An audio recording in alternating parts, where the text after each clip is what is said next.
Giselle, pwede ba? Bakit bang higpit-higpit mo? You better listen to me, Kevin. Ayokong may tumitingin sa'yo. Ayokong may tinititigan kang iba. Ano yung gusto mong gawin ko? Takpan ko yung mga mata nila.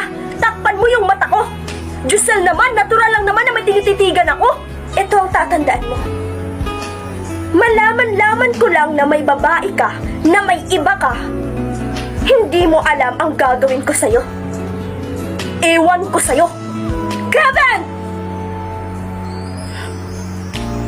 Alam mo, Ate Samantha, akala ko talaga hindi ka nababalik dito. Bakit mo naman nasabi yan? Sa 6 years ba naman? Para ka na ngang nag-i-enjoy doon. Gusto mo dalhin kita doon?